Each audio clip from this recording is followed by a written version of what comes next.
எல்லாருக்கும் வணக்கம். நேற்று சட்டசபை கூடுச்சு. அதில் தாவேகா விசஸ் ஆப்போசிட் ஏடிஎம்கே டிஎம்கே எல்லா கட்சியும் சேர்ந்து இருந்தாங்க. அதிகமாக பேசுனது டிஎம்கே காரங்க தான். நிறைய விஷயம் பேசினாங்க. அதுக்கு தரமான பதிலடி தான் வந்து தாவேகா அவர்கள் கொடுத்தாங்க. ஏன்னா அவங்ககிட்ட நான் சிம்பிளாக சொல்லணும்னா, மடியில் கணம் இல்லை, வழியில் பயம் இல்லைன்ற மாதிரி அவ்வளோ தப்புகளை நம்ம நிறையா கேள்விப்பட்டிருப்போம். என்ன ஆனால் பொய்யா அள்ளி விடுறாங்க தாவேகாக்காரங்க, ஆனால் ஒன்று பொய்யா சொல்கிறாங்க, ஊழல் நடந்திருக்குது, அதில் ஊழல் இதில் ஊழல். இப்போ பாயிண்டாக எடுத்து வைக்கிறாங்க. இந்து அறநிலையத்திலிருந்து ரமேஷ் அவர்கள் சேகர் பாபுவை வெளுன்னு வெளுக்கிறாரு. மக்களுக்கு போகிறதுக்கு பாத்ரூம் இல்லை, கார்னு படுறதுக்கு மட்டும் எதுக்கு அந்த கட்டடம்னு சொல்லி கேட்குறாங்க. சரியான கேள்வி. ஒரு கோயிலுக்கு போகிறோம், நிம்மதியாக சாமி கும்பிட்றோம், ஒரு அர்ஜென்ட், ஒரு பெண்ணு, ஒரு ஆண் பொது வழியை போய் அசிங்கப்படுத்தாமல் ஒரு நல்ல ஒரு பாத்ரூம் வசதி, நல்ல கிளீனான ஒரு பாத்ரூம் வசதி, ஒரு தண்ணீர் வசதி இல்லாத ஒரு கோயிலுக்கு எதுக்கு கார் பார்க்கிங் வசதி? அந்த மாதிரி விஷயங்களை நாங்கள் கேன்சல் பண்ணியிருக்கோம். அதாவது சொல்லப்போனால் சூப்பராக அதை எக்ஸ்பிளைன் பண்ணியிருப்பாரு.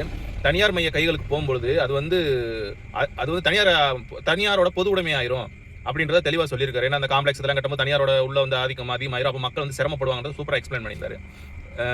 அதுக்கப்புறம் நம்ம ஆதவர்ஜன் அவர்கள் எப்பயும் போல அவங்களுக்கு அந்த மேகதாது ஆணையை பற்றி பேசியிருந்தாரு. தக்க பதிலடி அது என்ன விதமான கோர்ட்டில் எந்த விதமாக நம்ம அதை ஃபாலோ பண்ணுறது கிளியர் கட்டாக சொல்லியிருப்பாரு.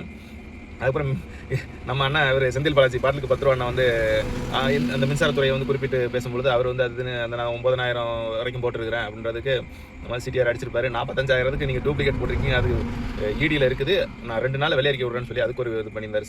அதுக்கு அகேன்ஸ்ட் பண்ணியிருந்தாரு. இதுக்கெல்லாம் கடைசியாக ஒருத்தர் எந்திரிச்சு ஒரு அடி அடிச்சாரு. அதில் ஆப்போசிட் கட்சியை ஆளை காண ஓடி போயினாங்க. தயவுசெஞ்சு அந்த வீடியோ போய் பாருங்க, வீட்டில் இருந்தால் பார்த்துருங்க. சரியான ஸ்பீச், ஃபைனல் ஸ்பீச்னாலும் டப்புன்னு எடுத்து வச்சார் பாயிண்ட்ஸை. ஆனால் ஆளுக்கு தான் கேட்கறதுக்கு யாரெல்லாம் ஓடி போயிட்டாங்க.